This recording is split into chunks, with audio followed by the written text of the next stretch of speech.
Sir, you're going to want to see this. Commander Daniel Hayes looked up from his mug.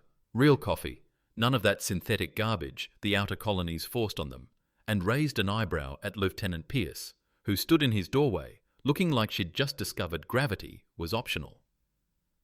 Please tell me it's not another gripe about our diplomatic protocols, Hayes said, setting his mug down. Because I'm still not apologizing for what Ambassador Williams said to the Zapirian trade delegation. No, sir, it's from the Galactic Council. Hayes leaned back in his chair, which groaned in that familiar way that said the furniture budget had been funneled somewhere else again. The Galactic Council, those uptight bureaucrats who think a strongly worded memo can end interstellar wars. The very same, sir. Pierce stepped forward, dropping a datapad onto his desk. They've sent what looks like an ultimatum. Now that was worth paying attention to. Hayes grabbed the pad and scanned it, his expression shifting from mild curiosity to barely restrained amusement. By the time he finished, he was fighting hard not to burst out laughing. Pierce, have you read this? Yes, sir. Several times, actually. I wanted to make sure I wasn't having some kind of stress-induced hallucination. Hayes cleared his throat and began reading aloud in his best, pompous bureaucrat voice. To the primitive species of Sol 3. Designation human. Your recent expansion into sectors 7 Alpha through 12 Gamma has been noted with considerable alarm by the civilized members of the galactic community. He paused, looking up at Pierce. Civilized members, I love that part. It gets better. Sir, your species' tendency toward violence, unpredictability, and general disregard for established protocols has been deemed a threat to galactic stability. Therefore, by unanimous vote of the Council, you are hereby ordered to cease all expansion beyond your home system and submit to immediate cultural rehabilitation under Council supervision. Hayes set the pad down and steepled his fingers. Cultural rehabilitation. Well, that doesn't sound ominous at all. There's more, Pierce said, though she looked like she'd rather be anywhere else right now. Of course there is. Hayes picked up the pad again. Failure to comply within one standard galactic cycle will result in the deployment of a Pacification Fleet to your system. This is not a negotiation. This is a mercy. The silence that followed was the kind of quiet that usually preceded either enlightenment or explosive violence. In Hayes's case, it was something closer to the former, though with distinctly dangerous undertones. A mercy, he repeated slowly. They think they're doing us a favour. Sir, what are your orders? Hayes was quiet for a long moment, staring at the datapad. Then, slowly, a smile began to spread across his face. It was the kind of smile that had made his ex-wife nervous and his enemies reconsider their life choices. Pierce, get me Admiral Chen on subspace, priority 1. Chen, sir, not Admiral Morrison. Morrison's too diplomatic for what I have in mind. And get me our best xenopsychologist, the one who wrote that paper on interspecies communication theory. That would be Dr. Elizabeth Ward, sir. Perfect. And Pierce? Yes, sir? Clear my schedule for the next few hours. I have a thank you note to write.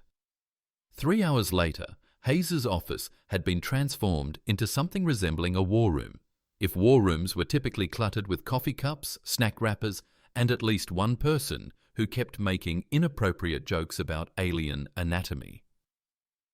Admiral Rebecca Chen's holographic form flickered slightly as the subspace connection stabilized. She was a woman in her 50s with steel grey hair and the kind of eyes that suggested she'd seen enough nonsense to last several lifetimes. Daniel, I got your message. Please tell me you're not about to start an interstellar incident. Would I do that? Yes, frequently. Dr. Elizabeth Ward, a woman whose academic credentials were exceeded only by her ability to explain complex xenopsychology in terms that military personnel could understand, looked up from her own datapad. Actually, Admiral, I think Commander Hayes might be onto something here. Chen's expression suggested she was already regretting this conversation. Explain.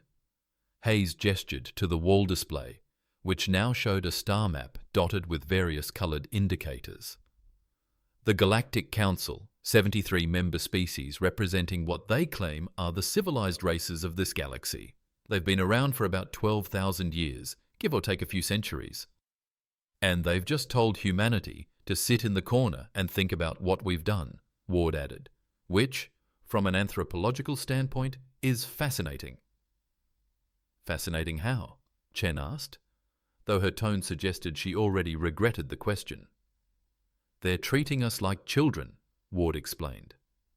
The entire tone of their ultimatum suggests they view humanity as a species that simply doesn't know any better. They're not threatening us. They're threatening to discipline us. Hayes nodded. Exactly. And that tells us something very important about how they think, which is they have no idea who they're dealing with. Chen was quiet for a moment. Daniel, please tell me you're not planning to declare war on the entire Galactic Council. War, Admiral? I'm hurt. When have I ever solved a problem with unnecessary violence? Tuesday. That was completely necessary violence. There's a difference. Ward cleared her throat. If I may, Commander Hayes has actually identified something quite significant here. The Council's approach suggests they view themselves as the adult supervision of the galaxy. They're used to dealing with species that accept their authority without question. And humans don't do that, Chen said slowly. Humans don't do that, Hayes confirmed. In fact, humans have a long and distinguished history of responding to authority figures with varying degrees of creative defiance. So what are you proposing? Hayes grinned. We're going to send them a thank you note. The silence that followed was profound. A thank you note? Chen repeated. A very polite, very sincere thank you note. We're going to thank them for their concern, thank them for their offer of cultural rehabilitation, and then we're going to explain exactly why we won't be needing their services. Ward was nodding enthusiastically. It's brilliant, actually. They expect either submission or aggression, a politely worded refusal that treats their ultimatum as a helpful suggestion, rather than a threat, will completely derail their decision-making process. And if they decide to send their Pacification Fleet anyway, Chen asked. Hayes's grin widened. Then we'll give them a demonstration of why the rest of the galaxy finds us so concerning. The first draft of humanity's response took 6 hours, 3 pots of coffee, and what Hayes would later describe as the most educational argument about comma placement in military history. We can't say shove your cultural rehabilitation where the cosmic background radiation doesn't shine, Ward insisted for the 3rd time. We're going for polite bewilderment, not barely contained hostility. But it has such a nice ring to it, Hayes protested. Save it for draft 2, Chen suggested, if they don't get the message the first time. Lieutenant Pierce, who had been tasked with actually typing the response, looked up from her workstation. Perhaps we could phrase it as, we must respectfully decline your generous offer of cultural guidance. Better, Ward agreed. We want to sound like we genuinely appreciate their concern, but are politely confused about why they think we need help. Hayes paced behind Pierce's chair, occasionally peering over her shoulder at the screen. Make sure we include something about our expansion being motivated by scientific curiosity and the desire to make new friends. Really play up the innocent explorer angle. Are we the innocent explorers? Pierce asked. We are now. The final version of the response was, by Hayes's standards, a masterpiece of diplomatic passive aggression disguised as earnest gratitude. To the esteemed members of the Galactic Council, we are both honoured and somewhat puzzled to have received your recent communication regarding our species' expansion into what you term Sectors 7 Alpha through 12 Gamma. First, please allow us to express our sincere gratitude for your concern regarding our activities. It is always heartwarming to know that established galactic neighbours are paying attention to newer species and their development. However, we find ourselves in the curious position of being unsure why our expansion has caused alarm. Our survey teams have been conducting standard exploration protocols, establishing research stations, and attempting to make contact with local species in accordance with what we understand to be accepted interstellar practice. At no point have we engaged in hostile activities, territorial disputes, or actions that we believed would constitute a threat to galactic stability. We are particularly puzzled by your characterization of human behavior as violent and unpredictable. While we acknowledge that humanity has had its share of internal conflicts, as we assume most species have during their development, our interstellar activities have been conducted with the utmost respect for other forms of life and established territorial boundaries. Our diplomatic corps has worked diligently to establish peaceful contact with the 17 species we have encountered thus far, and we are proud to say that 16 of these encounters have concluded with mutually beneficial trade agreements and cultural exchange programs. We acknowledge that our first contact with the Regalian hegemony was less successful, but in our defence, we had no way of knowing that offering to shake hands would be interpreted as a mating ritual. We have since updated our diplomatic protocols accordingly. Regarding your generous offer of cultural rehabilitation, we must respectfully decline. While we appreciate the Council's willingness to provide guidance, humanity has always been a species that learns best through direct experience and independent exploration. We believe that our current approach to galactic citizenship, learning from our mistakes, adapting to new situations, and maintaining our core values while respecting those of others, has served us well thus far. We would, however, be delighted to open formal diplomatic relations with the Council. We believe that our species could contribute significantly to the galactic community, and we are eager to learn more about the rich tapestry of civilizations that you represent. Perhaps we could arrange a meeting to discuss areas of mutual interest and cooperation. As for your mention of a Pacification Fleet, we assume this was included in error, as we cannot imagine why a peaceful species engaged in legitimate exploration would require pacification. We are confident that any misunderstandings can be resolved through open dialogue and mutual respect. We look forward to your response and to the possibility of a long and fruitful relationship with the Galactic Council. With warmest regards and genuine appreciation for your attention to our activities, Commander Daniel Hayes, on behalf of the United Earth Colonial Administration. "It's perfect," Ward declared after reading the final version. "We sound like slightly confused golden retrievers who are very excited to meet new people. And we've managed to imply that their threat is either a mistake or completely unreasonable without actually saying so," Chen added approvingly. Hayes nodded. "Send it. Priority transmission. Full diplomatic protocols." "Sir," Pierce said, "what if they don't appreciate our tone? Then we'll find out just how serious they were about that Pacification Fleet." The response from the Galactic Council arrived 18 hours later, which was approximately 17 hours and 59 minutes faster than anyone had expected. Hayes was in the middle of his morning coffee when Pierce burst into his office, looking like she'd seen a ghost. "Sir, they've responded." "Already? That was quick." "Sir, I don't think they appreciated our tone." Hayes accepted the datapad and began reading. His expression shifted from mild interest to amused disbelief to something approaching genuine concern.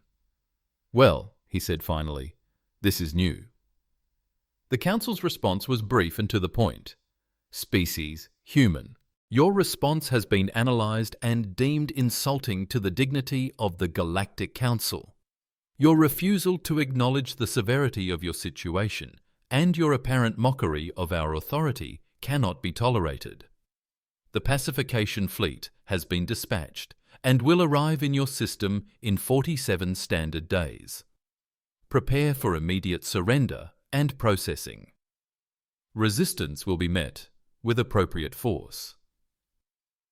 "They're actually coming," Pierce said. "Apparently so."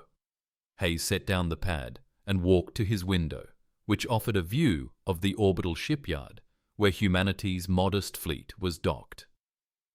"Get me Admiral Chen again, and contact Fleet Command. I want a full strategic assessment within 6 hours." "Yes, sir." "Sir?" "Yes?" "Are we actually going to fight the entire Galactic Council?" Hayes was quiet for a long moment. "Pierce, do you know what the defining characteristic of humanity is?" "Sir?" "We don't know when to quit. It's gotten us into trouble more times than I can count, but it's also gotten us out of trouble just as often." He turned back to face her. "The Council made a mistake. They assumed we'd roll over like good little primitives when they showed their teeth. And we're not going to do that. We're going to do what humans have always done when someone tries to tell us we can't do something." Hayes grinned. "We're going to prove them wrong." The next 47 days were a blur of activity that would later be referred to in military histories as the time when humanity collectively lost its mind and somehow made it work. Fleet Command's strategic assessment was, in the words of Admiral Morrison, either the most optimistic military analysis in human history or a detailed plan for the most spectacular defeat since the invention of warfare. Possibly both. The numbers were not encouraging. Humanity's entire space fleet consisted of 43 ships of various classes, ranging from cutting-edge destroyers to converted civilian vessels that had been pressed into service during the colonial expansion. The Galactic Council, according to their own public records, could field over 3,000 ships if necessary. "We're outnumbered roughly 70 to 1, Morrison reported during the emergency session of the Colonial Defense Council. "Our technology is comparable in some areas, superior in a few, but we're dealing with species that have been building warships for millennia." "So we can't win a traditional engagement," Hayes observed. "We can't win any kind of engagement," Morrison corrected. "This isn't a battle, Daniel. This is pest control from their perspective." Dr. Ward, who had become an unofficial advisor to the Military Planning Committee, cleared her throat. "Actually, that might be our advantage." "How so?" "They're not expecting a fight. They're expecting a clean-up operation. According to their public statements, pacification fleets are typically used to discipline member species who violated Council edicts. The targets usually surrender immediately." Admiral Chen nodded slowly. "They're expecting us to roll over." "Exactly. And when we don't, they'll be operating from a completely different playbook than the one they prepared for." Hayes leaned forward. "What kind of playbook do we think they're using?" "Minimum force necessary to achieve compliance," Ward explained. "They want to make an example of us, but they also want to avoid unnecessary destruction. They're trying to rehabilitate us. Remember, hard to do that if they've reduced our civilization to rubble. So they'll try to disable our defenses and force a surrender. That's my assessment." "Yes." Morrison shook his head. "Even if that's true, we still can't match their firepower." "We don't need to match it," Hayes said quietly. "We need to make them reconsider whether we're worth the effort." "Explain." Hayes stood and walked to the tactical display which showed the Sol system in all its cluttered, chaotic glory. Earth, Mars, the asteroid belt, mining stations, the outer colony worlds, the orbital platforms that served as waypoints for ships heading to other systems. "What do you see when you look at this?" he asked. "Our territory," Chen replied. "I see a weapon system." The silence that followed was the kind that preceded either genius or catastrophe. "Daniel," Morrison said carefully, "please tell me you're not planning to use our entire solar system as a weapon." "Not the entire system. That would be overkill." "What part of the system are you planning to weaponize?" Hayes grinned. "The part they won't see coming." The Galactic Council's Pacification Fleet arrived in the Sol system exactly on schedule, which was the first sign that humanity had been paying attention to their intelligence reports. The fleet consisted of 67 ships of various classes, led by the dreadnought Righteous Arbitration under the command of Fleet Admiral Zexai, a member of the Thorian species known for their methodical approach to military operations. Admiral Zexai was not particularly concerned about the upcoming operation. Pacification missions were routine affairs. Show overwhelming force, demand surrender, accept submission, establish oversight protocols, and move on to the next assignment. The humans might require slightly more effort than usual, given their apparent lack of respect for authority, but the outcome was never in doubt. The first indication that this mission might be different came when the fleet sensors detected the human defensive positions. "Fleet Admiral," his sensor operator reported, "I'm reading 41 human vessels in defensive formation around the third planet. They appear to be waiting for us." Zexai's 3 eyes blinked in sequence, a sign of mild confusion in his species. "Waiting for us?" "Yes, sir. They're broadcasting on all frequencies. Standard greeting protocols, requests for parley," and the operator paused. "What appears to be an invitation to tea." "Tea?" "Yes, sir. They're asking if our dietary requirements would permit us to join them for afternoon tea to discuss the situation, like civilized beings." Zexai was quiet for a moment. In his considerable experience, species facing pacification did one of 3 things. They surrendered immediately, they attempted to flee, or they launched desperate attacks that were quickly suppressed. None of them invited the Pacification Fleet to tea. "Open a communication channel," he ordered. The main screen flickered to life, revealing the bridge of what appeared to be the human flagship. A human male in a crisp military uniform sat in the command chair, looking remarkably relaxed for someone facing overwhelming odds. "Admiral Zexai, I presume," the human said. "I'm Commander Hayes. Welcome to the Sol system. I hope your journey wasn't too unpleasant." Commander Hayes. Zexai replied formally, "I am here to accept your unconditional surrender and begin pacification procedures. Will you comply?" Hayes appeared to consider this seriously. "Well, that's a generous offer, Admiral, but I'm afraid we'll have to decline. You see, we've grown rather fond of our independence, and we're not entirely convinced that pacification is in our best interests. Commander, you are outnumbered and outgunned. Resistance will only lead to unnecessary casualties." "Oh, I don't think we're planning to resist." "Exactly," Hayes smiled. "We're planning to educate."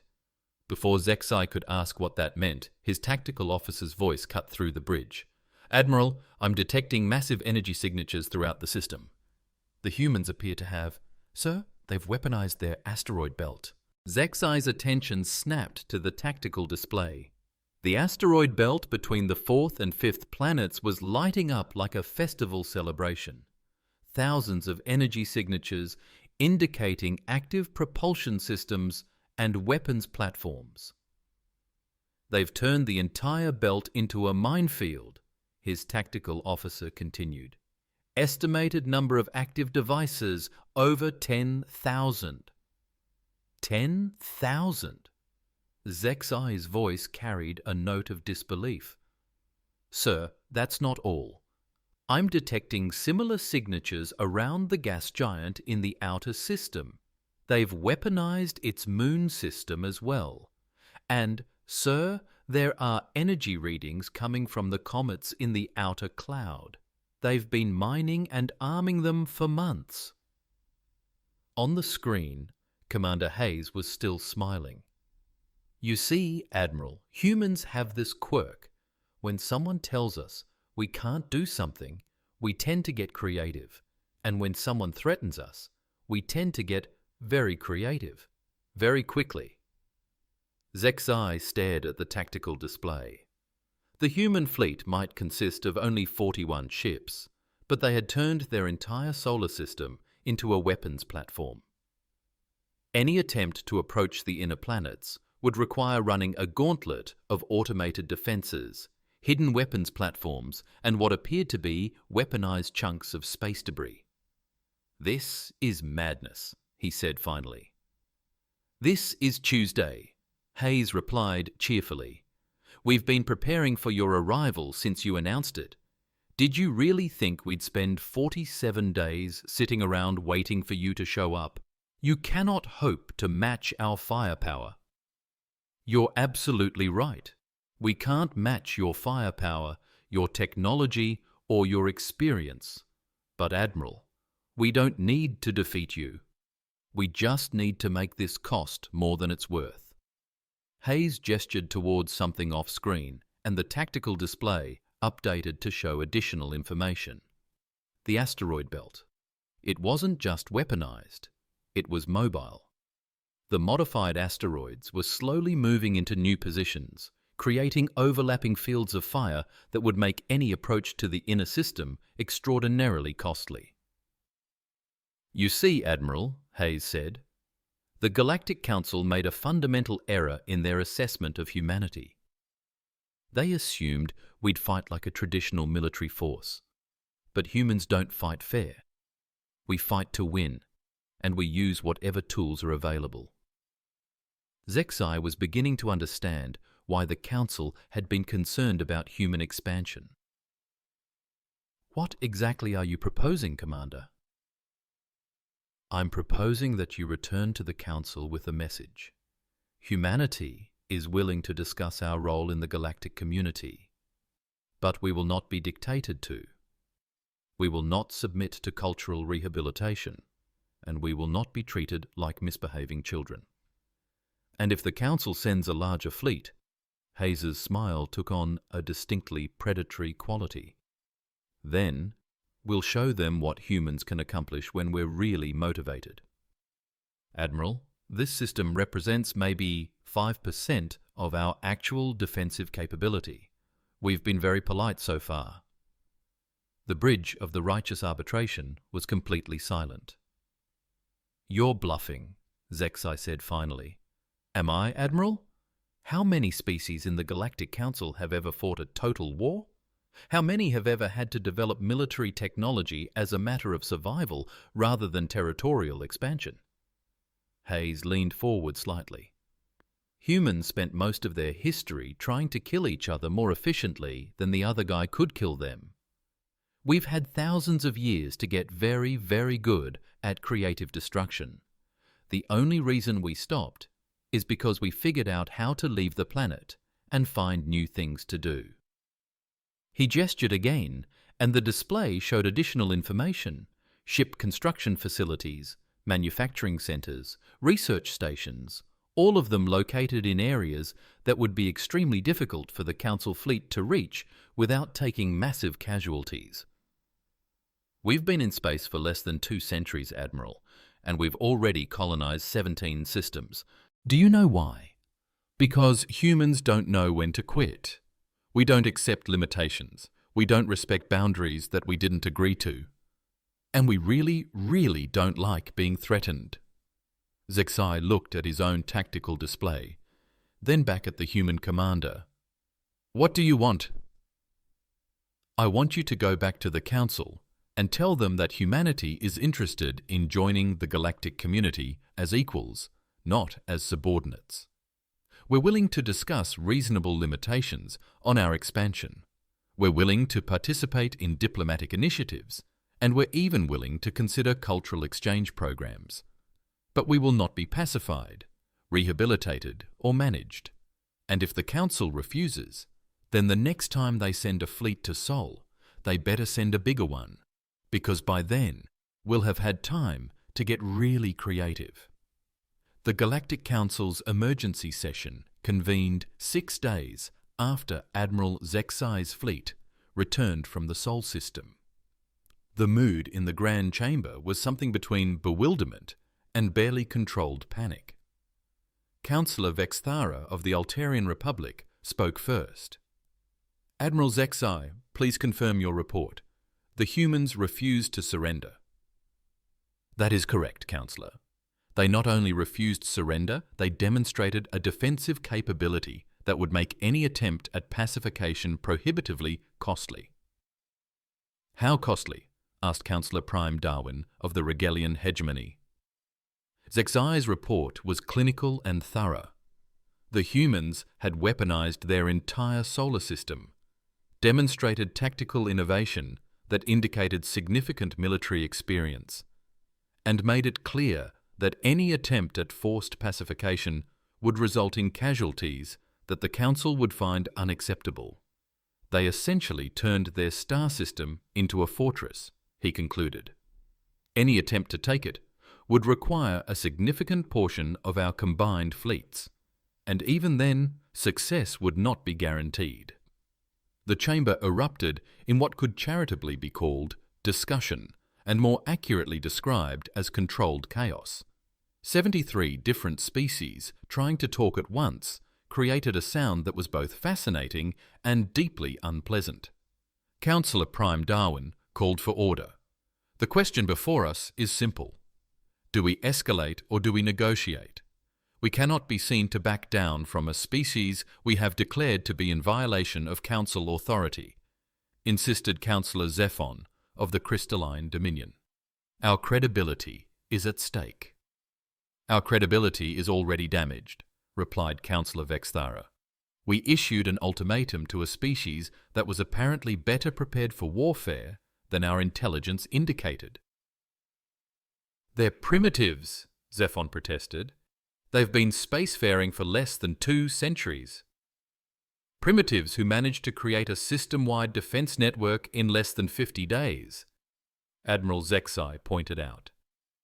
"Councillor, with respect, these humans are not typical primitives." The debate continued for hours, touching on everything from military strategy to the philosophical implications of allowing a species to reject Council authority.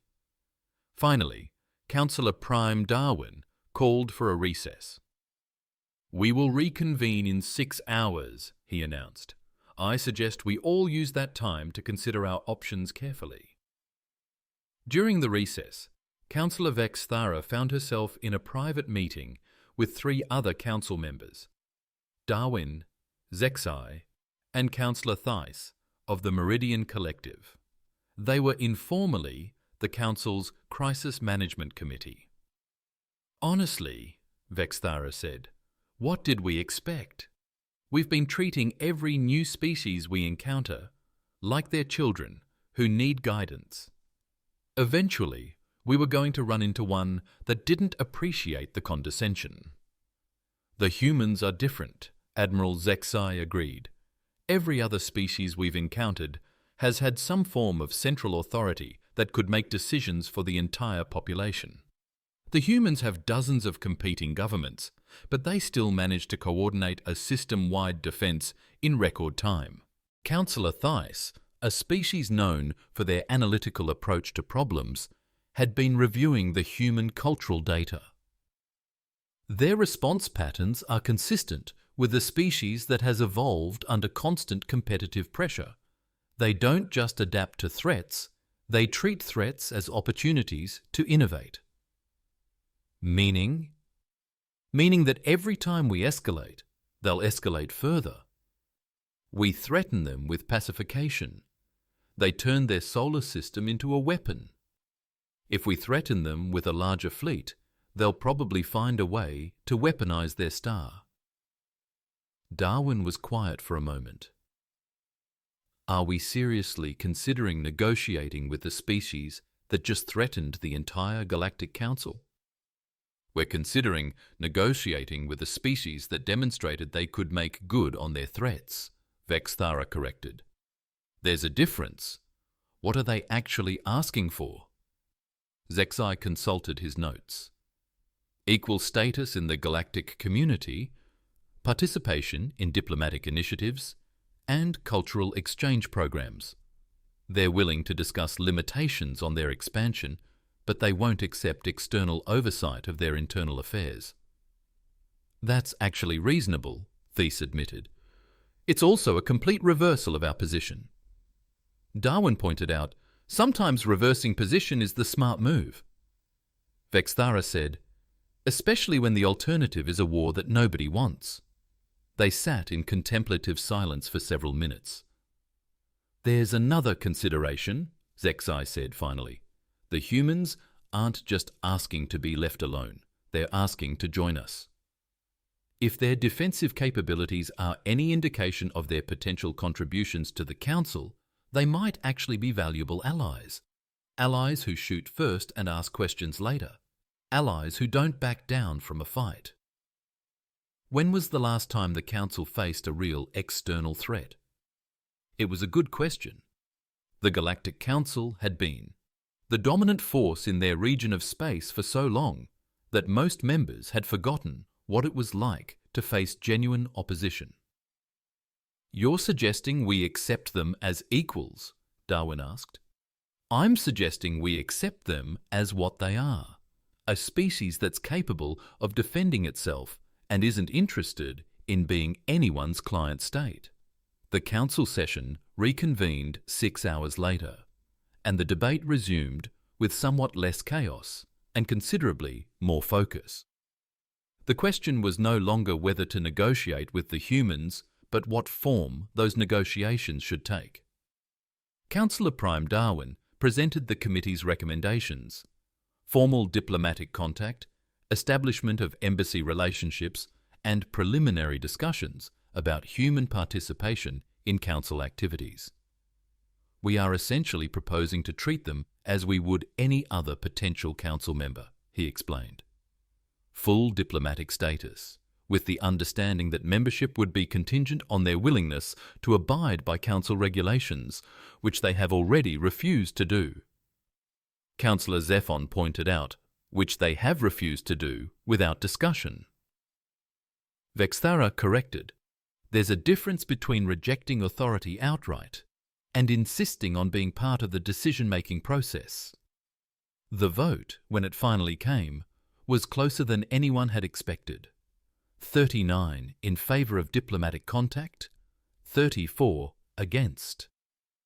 It wasn't exactly a ringing endorsement, but it was enough. The motion carries, Darwin announced. We will establish formal diplomatic contact with the human governments and begin preliminary discussions about their role in the galactic community. And if they refuse to moderate their expansion, Zephon asked. Then we'll deal with that problem when we come to it. But for now, we're going to try treating them like equals and see what happens. The human response to the Council's diplomatic overture arrived 3 days later, and it was everything the Council had come to expect from humanity: polite, slightly amused, and absolutely uncompromising on core principles. To the esteemed members of the Galactic Council, we are pleased to receive your invitation to establish formal diplomatic relations and appreciate your willingness to reconsider the situation in the Sol system. We accept your proposal for embassy relationships and preliminary discussions about human participation in Council activities. However, we feel it necessary to clarify our position on several key points. First, humanity's expansion into neighbouring systems will continue, though we are willing to establish protocols to ensure that our activities do not conflict with the legitimate interests of other species. We propose a system of advanced notification and consultation for expansion into disputed or sensitive areas. Second, while we are interested in participating in Council activities, we will not accept client status or any arrangement that subordinates human interests to Council authority. We are prepared to contribute to collective decision-making, but will retain final authority over our internal affairs. Third, we believe that the galactic community would benefit from a more flexible approach to interspecies relations. The current system of Council oversight and species rehabilitation may not be appropriate for all civilizations, and we suggest that alternative models of cooperation be considered. We look forward to productive discussions and to the possibility of contributing to a more dynamic and inclusive galactic community. With best regards, the United Earth Colonial Administration. On behalf of the 17-member governments of the Human Colonial Collective. The response sparked another round of debate in the council chambers, but this time the tone was different. The humans weren't rejecting council authority. They were proposing to reform it. They want to change how we do things, Councillor Theiss observed. The response sparked another round of debate in the council chambers, but this time the tone was different. The humans weren't rejecting council authority. They were proposing to reform it. They want to change how we do things, Councillor Theiss observed. They want us to stop treating every species like they need babysitting, Vexthara replied, which honestly might not be a bad idea. Darwin was reading through the human proposal more carefully. They're suggesting a partnership model rather than a hierarchical one, species working together as equals rather than clients seeking approval from a central authority. That's a complete restructuring of the council system. Zephon protested. Maybe it's time for a complete restructuring. Admiral Zexai suggested. When was the last time we encountered a species that brought something new to the table, rather than just accepting what we offered them? It was once again a good question. 6 months later, Commander Hayes was standing in his office, looking out at a view that had changed considerably since the Council crisis began. The orbital shipyard was busier than ever, with construction crews working on vessels designed for deep space exploration rather than system defense. The asteroid belt had been partially demilitarized, though enough weapons platforms remained to make any potential aggressor think twice. Sir, Lieutenant Pierce said from the doorway, the Altarian ambassador has arrived for the Security Council meeting. Excellent. And the Regalian trade delegation? They'll be here next week. Something about wanting to discuss mining rights in the outer system. Hayes nodded. The transition from near warfare to active diplomacy had been surprisingly smooth, probably because everyone involved had realized that the alternative was considerably worse. The Galactic Council had, after considerable debate and several more strongly worded exchanges, agreed to establish what they were calling a collaborative governance model for dealing with species that preferred partnership to client status. Humanity was the test case, but several other species had already expressed interest in similar arrangements. Pierce, what's our status on the embassy construction? The Council delegation facility should be completed next month. Dr. Ward says the Xenopsychology Research Centre will be finished shortly after. Good. And our own embassy program? We've got facilities under construction in 12 council systems, with more planned. The Diplomatic Corps is excited about the opportunity to study other species up close. Hayes smiled. Humanity's approach to diplomacy was apparently as unconventional as their approach to warfare. Instead of simply establishing trade relationships, they were sending teams of scientists, artists and cultural specialists to learn everything they could about their new neighbours. The Council still doesn't know what to make of us. Do they? No, sir. But they're starting to appreciate the entertainment value. Hayes chuckled. That was probably the most accurate assessment of the situation he'd heard yet. Humanity had managed to avoid a war, establish diplomatic relations with 73 alien species, and apparently become the galaxy's most interesting conversation topic, all by refusing to behave the way everyone expected. His communicator chimed with an incoming message. Hayes glanced at the display and raised an eyebrow. "Pierce, we've got another situation, sir. The Centurion Empire just sent a message demanding that we cease expansion into what they claim is their sphere of influence. They're threatening to deploy a battle fleet if we don't comply within 30 days. Pierce was quiet for a moment. "Should I prepare another thank you note, sir?" Hayes grinned. "Actually, I think we should try something different this time, sir. Get me the Galactic Council's diplomatic liaison. I want to invite the Centurions to a three-way negotiation. You want to involve the Council in our response?" "Pierce, 6 months ago, the Council thought we were dangerous primitives who needed to be controlled. Now, they're asking us for advice on how to handle other difficult species. I think it's time we started acting like the partners we claimed we wanted to be." It was, Hayes reflected, a perfect example of the human approach to problem-solving when faced with a threat. Don't just defend, turn it into an opportunity. When offered subordination, demand partnership. When confronted with authority, demonstrate that you can be in authority yourself. And when someone tries to tell you what you can't do, prove them wrong in the most creative way possible. "Oh, and Pierce." "Yes, sir." "Send a copy of our response to Admiral Chen. I want her to know that humans haven't gone completely soft just because we're playing diplomat now." Pierce smiled. "Understood, sir. Should I include the part about how we've been mapping center and space for the past 3 months?" "Absolutely. It's important to be thorough in our diplomatic communications." As Pierce left to draft humanity's latest exercise in creative diplomacy, Hayes returned to his view of the orbital shipyard. The ships being built there were still capable of warfare, but they were also equipped for exploration, research, and the kind of long-term missions that would carry humanity to the far reaches of the galaxy. The Galactic Council had wanted to limit human expansion to prevent them from becoming a threat. Instead, they'd helped humanity become something much more dangerous, a species that other species actually wanted to work with. It was, Hayes thought, probably the most human outcome possible. Epilogue. 5 years later.